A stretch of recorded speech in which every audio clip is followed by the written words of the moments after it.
बिस्मिल्लाहिर्रहमानिर्रहीम। अस्सलाम वालेकुम। हार्वर्ड एकेडमी की तरफ से आपको वेलकम कहते हैं।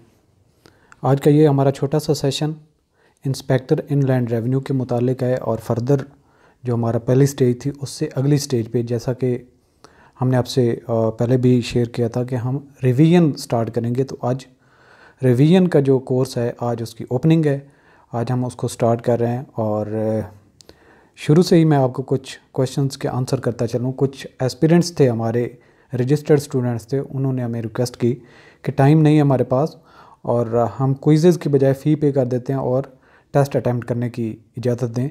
तो ऐसा नहीं होगा। जो रजिस्टर्ड स्टूडेंट्स हैं लाजमी तौर पर उनको असाइनमेंट्स पे ही वर्क करना पड़ेगा। यही उनके पास एक डोर है जिससे वो रिवीजन के सेशन में ज्वाइन कर सकते हैं।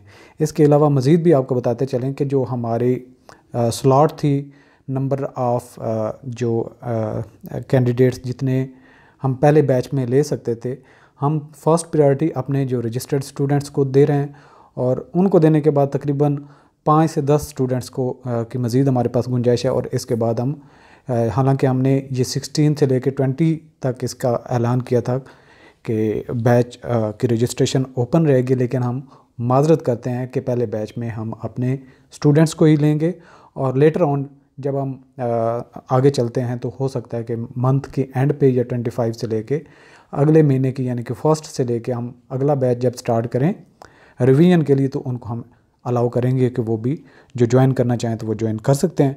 तो अभी हम सिर्फ़ और सिर्फ अपने रजिस्टर्ड स्टूडेंट्स जो हमारी क्लास के हैं हम उनको प्रायोरिटी देंगे ताकि वो वेबसाइट पे लोड हो जाता है, फिर वो क्विज़ इन टाइम अटैम्प्ट करना मुश्किल हो जाता है, टाइम हेल्ड हो जाता है, तो वो इन करेक्ट टाइम और क्वेश्चन को अटैम्प्ट करने में मसला आता है। तो इस वजह से हम बैच 1 को लिमिटेड रख रहे हैं।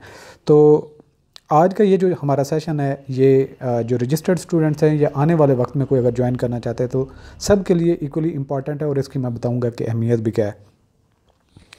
तो सबसे पहले तो ये है inspector inland revenue mock and revision test के बारे में जो हमारा ये पूरी एक एक्सरसाइज होगी। सबसे पहले आपने वेबसाइट को ओपन कर लेना है www.harvardacademy.com। यहाँ पे ये वेबसाइट का एड्रेस भी है, रेड कलर में यहाँ पे लिखा हुआ है। तो इस लिंक को आपने जब डायरेक्टली क्लिक करेंगे तो उसके बाद आप वेबसाइट के मेन पेज पे एक FBR का एरिया भी देखेंगे जिसमें 3 कोर्सेज ओपन है, यानी कि इंस्पेक्टर इनलैंड रेवेन्यू, ये स्क्रीनिंग टेस्ट के जितने भी लेक्चर्स या पूरा कोर्स है यहाँ पे अवेलेबल होगा। इसके बाद assistant steno typist UDC LDC का कोर्स दरमियान में है और इसके नीचे जो है inspector inland revenue mock test and revision MCQs based course. तो ये आपको यहाँ पे भी कोर्स मिलेगा। और दूसरे नंबर पे अगर आप FPSC के टैब में जाएं, फेडरल पब्लिक सर्विस कमीशन का, तो उसमें टॉप पे देखेंगे inspector inland revenue mock test and revision MCQs based course. तो यहाँ पे दोनों जगह पे आपको ये कोर्स मिल जाएगा। इसको जो ही आप क्लिक करेंगे तो ये पासवर्ड मांगेगा। तो इसमें वही जो रजिस्टर्ड स्टूडेंट्स हैं और जिन्होंने अपनी असाइनमेंट्स पे वर्क किया है उनको अलाउड होगा, तो हम उनसे शेयर कर देंगे।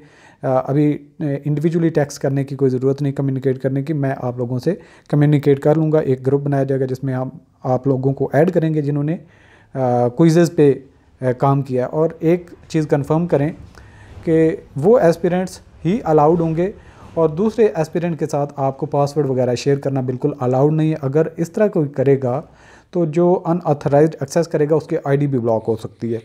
तो ID ब्लॉक यानी कि जो ही उसका नोटिफिकेशन आएगा तो हम इसमें कोई कंप्रोमाइज़ नहीं करेंगे, उसकी ID ब्लॉक हो जाएगी। तो आप इस तरीके से दूसरों से कम्युनिकेट करके शॉर्टकट के चक्कर में ना पड़ें, ये बिल्कुल आपकी ID से एक्सेस भी ख़त्म हो सकती है। तो ये इनकम टैक्स ऑर्डिनेंस 2001 जो हमने पहला चैप्टर है उसके क्विज़ेज़ अवेलेबल हैं। ये चैप्टर 1 डेफिनेशंस के मुतालिक है जो आपने असाइनमेंट नंबर 1 की थी और इसकी प्रैक्टिस के लिए हर क्विज़ में 10 क्वेश्चन होंगे और एक क्विज़ अगर आप क्विज़ नंबर 1 अटैम्प्ट करते हैं, 5, 6, 7 और 10 में जाते हैं तो इसमें कोई क्वेश्चन रिपीट भी हो सकते हैं। यानी कि क्वेश्चन बैंक से वो जब डाटा उठाएगा तो रैंडमली यानी कि फर्स्ट टाइम आप जब क्विज़ 1 अटैम्प्ट करेंगे तो क्वेश्चन हो सकता है 10 कुछ और हों, अगली दफ़ा करें तो कुछ और हूँ। तो आपने रैंडमली इनको प्रैक्टिस करते रहना है जब तक आपको हर क्वेश्चन पे अच्छे तरीके से प्रैक्टिस ना हो जाए।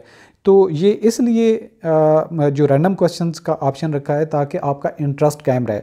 और एक क्विज़ को आप 100 टाइम्स अटैम्प्ट कर सकते हैं, यानी कि इसकी अनलिमिटेड भी नंबर्स नहीं है और जो मॉक टेस्ट आपके होंगे उस पे मैक्सिमम हम अटैम्प्ट 2 रखेंगे कि एक में अगर प्रॉब्लम भी आता है तो दूसरी दफ़ा आप उसको अटैम्प्ट कर लें। लेकिन यहाँ पे हमने हर क्विज़ के 100 टाइम आप उस एक क्विज़ को अटैम्प्ट कर सकते हैं, तो बहुत ज़्यादा तादाद है। तो आप इस पर खूब प्रैक्टिस करें। चैप्टर 1 जो है लेक्चर्स 1 से लेके 29 तक डेफिनेशन के मुतालिक जो है उसमें हर एक की जो कंट्रीब्यूशन है उसको देखें। और कुछ क्वेश्चन में प्रॉब्लम भी हो सकता है। जब आपको कोई क्वेश्चन किसी में प्रॉब्लम आए कि ये क्वेश्चन सही तरीके से डिज़ाइन नहीं किया गया है या इसमें जो ऑप्शन दिया गया है उसमें कोई क्यूरी है, तो पहले आप अपने एंड पे काम करें। जब कंफर्म हो जाए कि ये क्वेश्चन गलत है तो लाजमी तौर पर रिपोर्ट करें। ये नहीं कहना कि जी इसमें तो क्वेश्चन ही ये गलत है तो उसको छोड़ दें, बल्कि आप रिपोर्ट करें ताकि उस क्वेश्चन को हम करेक्ट करें या उसको रिमूव करें, ताकि आप जो है वो मिसलीड ना हो किसी भी क्वेश्चन से। तो ये जब आप कोर्स ओपन करेंगे और अथराइज्ड यूज़र ही इसको एक्सेस कर पाएंगे। तो चैप्टर 1 अभी अवेलेबल है, तो इंशाल्लाह कल जो है वो सेल्स टैक्स का चैप्टर 1 अवेलेबल हो जाएगा। इस तरीके से आप लोगों ने अपनी असाइनमेंट सबमिट करते जाने हैं और मैं आप लोगों के लिए प्रैक्टिस की रिवीजन के जो मटेरियल है ये अवेलेबल करता जाऊंगा, जिससे आप लोगों की एग्ज़ाम के लिहाज से बहुत अच्छी तैयारी हो जाएगी। जब आप लेक्चर्स भी ले लेते हैं, आंसर क्वेश्चंस भी कर लेते हैं और उसके बाद आप रैंडम क्वेश्चंस को भी एक चैप्टर में अगर 500-600 क्वेश्चंस हैं तो ये बहुत ज़्यादा हैं। इतने क्वेश्चन जब आप अटैम्प्ट करेंगे तो इंशाल्लाह ईच एंड एवरीथिंग आपकी अटैम्प्ट होगी। और हमारा टारगेट ये है कि हमारी एकेडमी के इंशाल्लाह 100+ लोग ऐसे हों जो 90+ नंबर लें। तो एफ़र्ट आप लोगों ने करनी है। आप लोगों के लिए मैं ये जब कर पा रहा था तो मुझे बहुत खुशी हो रही थी कि मैं एक और अच्छा स्टेप आपके लिए इनोवेटिव कर पा रहा हूँ। और अल्हम्दुलिल्लाह ये आप लोगों के लिए अब अवेलेबल हैं, तो इससे आप फ़ायदा उठाना आपका काम है। जितनी गाइडेंस हो सकती है, जितनी एफ़र्ट्स हो सकती है, एक बेहतरीन प्लेटफॉर्म मुहैया करना वो हमारे बस में था, वो हम कर रहे हैं। अच्छा, यहाँ पे जब क्विज़ अवेलेबल होंगे, लेट्स सपोज मैंने क्विज़ 1 को अटैम्प्ट करना है, तो यहाँ पे स्टार्ट टेस्ट का ऑप्शन आ जाएगा। जो ही आप टाइम स्टार्ट पे क्लिक करेंगे तो आपका टाइम स्टार्ट हो जाएगा। तो 10 क्वेश्चंस होंगे और 10 मिनट का आपके पास टाइम होगा। तो यहाँ पे लिखा हुआ है income tax ordinance 2001 definition quiz number 1। तो यहाँ पे लिखा हुआ है dear students go through definition lectures from 1 to 29 and then attempt the quiz. यानी कि पहले लेक्चर लें फिर क्विज को अटैम्प्ट करें। लेकिन जो डायरेक्टली सिर्फ प्रैक्टिस के लिए मेंबर ऐड हुए हैं तो वो सिर्फ और सिर्फ प्रैक्टिस ही करेंगे, वो लेक्चर्स डेफिनेटली उनके पास एक्सेस नहीं है। ये तुम्हारे कोर्स के जो मेंबर्स होंगे वही लेक्चर लेंगे। If you found any mistake in question then report it on WhatsApp. तो अगर आपको कोई क्वेश्चन ऐसा लगता है उसकी तस्वीर बनाएं और हमें व्हाट्सएप, जो आप हमारे रजिस्टर्ड स्टूडेंट्स हैं उनके पास मेरा नंबर मौजूद है, तो आप उस पर शेयर कर दें कि ये क्वेश्चन जो है ये ठीक नहीं है। लेकिन पहले अपने तौर पे काम कर लें। ये ना हो कि आपने अटैम्प्ट किया है तो जो गलत हुए आपको ये लगे कि ये आप तो ठीक हैं ये गलत है, जबकि उस पर आपने वर्क करना है। वो कैसे करना है वो भी आपको चल के आगे बताता हूँ। This quiz will comprise 10 question and attempt it in 10 minutes. 10 मिनटों में आपने इसको अटैम्प्ट करना होगा। तो 10 मिनट बहुत ज़्यादा है। तो जो ही आप स्टार्ट के बटन पे प्रेस करेंगे तो आगे आपका क्वेश्चन ओपन हो जाएगा। तो यहाँ पे एक चीज़ आपने ज़हन नशीन कर लेनी है। यहाँ पे देखें टाइम आपका स्टार्ट हुआ 9 मिनट 59 सेकंड और 16 फर्दर जो सेकंड्स है। On which date the income tax ordinance 2001 enforced. तो ये क्वेश्चन है, यहाँ पे ऑप्शन है और यहाँ पे जो पहला ऑप्शन है बाय डिफ़ॉल्ट क्लिक हुआ होगा। ये नहीं मतलब कि इसका जवाब यही है, बल्कि बाय डिफ़ॉल्ट क्लिक होगा। अगर आप इसको समझते हैं कि क्वेश्चन इस क्वेश्चन का ऑप्शन 1 ही ठीक है तो क्लिक ही रहने दें। अगर आपका ऑप्शन चेंज करने का दिल है तो 2, 3, 4 यानी कि C, D, E जो आपका ऑप्शन है उस पर आप जा सकते हैं। तो ये डिसाइड आपने करना है। अगर आप ये समझते हैं कि ऑप्शन 1 ही ठीक है तो ऑलरेडी इस पर जो कर्सर होगी या इस पर प्रेस हुआ होगा तो वही रहने दें। अगर आपने इसको चेंज करना है तो यहाँ पे आप ला के क्लिक करेंगे तो ऑप्शन आपका सेलेक्ट हो जाएगा। अब जब ये क्वेश्चन आप अटैम्प्ट कर लेंगे आपने फिर नेक्स्ट क्लिक करना है, तो नेक्स्ट क्वेश्चन पे चले जाएंगे और सेम मैंने बस रैंडमली क्लिक करता गया हूँ तो मेरे पास ये रिज़ल्ट आया कि टोटल क्वेश्चन थे 10, अटैम्प्ट क्वेश्चन किए थे 10 और करेक्ट उसमें था 1 और 9 थे गलत। अब यहाँ पे मुझे क्या पता कि मैंने कौन से ठीक किए कौन से गलत किए। तो यहाँ पे आपने व्यू आंसर्स के ऑप्शन में चले जाना है। तो जब व्यू आंसर्स के ऑप्शन में आप जाएंगे तो यहाँ पे आपको सारे जो क्वेश्चन हैं वो अवेलेबल आ जाएंगे कि ये क्वेश्चन आपने अटैम्प्ट किया था, आपका आंसर था मिनिमम टैक्स, जबकि करेक्ट ऑप्शन था ये वाला। इसी तरीके से नेक्स्ट जो क्वेश्चन आपने ऑप्शन दिया था आंसर था बिजनेस, जबकि राइट ऑप्शन था फॉर्म। इसके बाद नेक्स्ट जो आपने ऑप्शन दिया था, आपका आंसर था जून, जबकि सही ऑप्शन था सितंबर।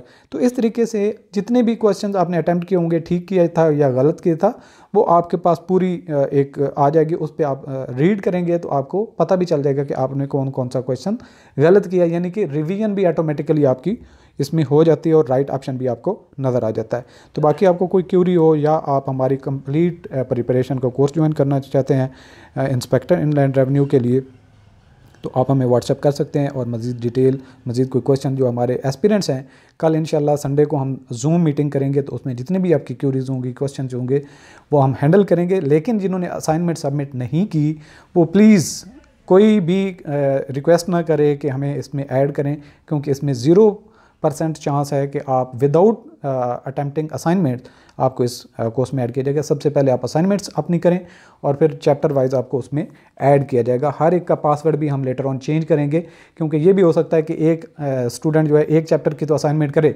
लेकिन लेटर ऑन वो उसमें पार्टिसिपेट ना करे, तो इस तरह फिर वो कोर्स का मेंबर नहीं रहेगा, उसको रिमूव किया जा सकता है। ऑल द बेस्ट, अल्लाह हाफिज़।